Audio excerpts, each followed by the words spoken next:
एक दिन सियार जंगल में घूम रहा था। तभी उसे किसी जानवर की खाल दिखलाई दी। वह पास गया तो देखा, यह तो शेर की खाल है। पहले तो सियार शेर की खाल देखकर डर गया। सियार को आदतन एक शरारत सूझी।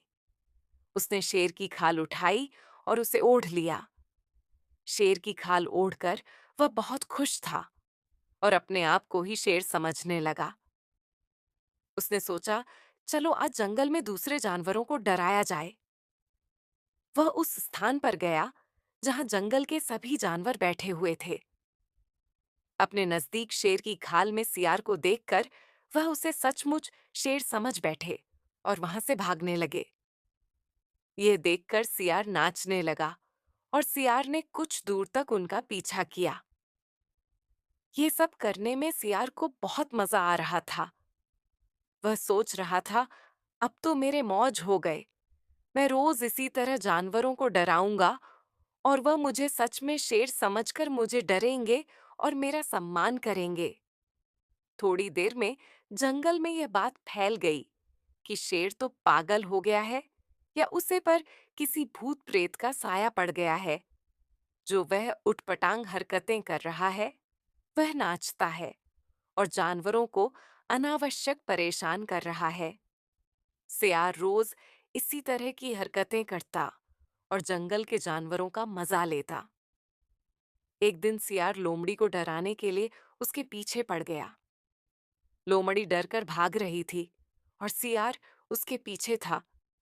ये सब करके वह बहुत खुश था और अपनी खुशी व्यक्त करने के लिए आदतन जोर जोर से हुआ हुआ की आवाज निकालने लगा। सियार की हुआ हुआ की आवाज सुनकर लोमड़ी वहीं रुक गई और सियार के पास जाकर बोली, अच्छा, तो ये तुम हो शियार, जो शेर की खाल ओढ़कर जंगल के सारे जानवरों को डरा रहे हो। रुको, अब मैं जंगल के सारे जानवरों का बतलाऊंगी और वे सब तुम्हें सबक सिखाएंगे। तुमने सभी को बहुत परेशान किया है। अपनी पोल पट्टी खुलती हुई देख सियार बहुत डर गया और वहां से डरकर भागने लगा।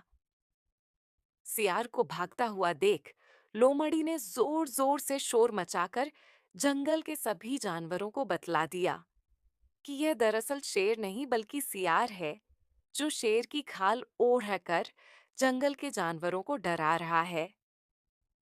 जंगल के जानवरों ने सियार को घेर लिया और उसे इतना मारा कि उसकी हड्डियां भी दर्द देने लगीं।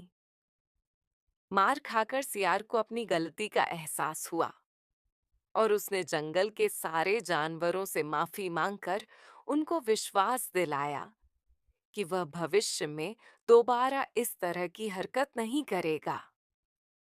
शिक्षा। इस कहानी से हमें यह शिक्षा मिलती है कि सच्चाई कभी नहीं छुपती और जो दूसरों को परेशान करता है, उसको सजा अवश्य मिलती है।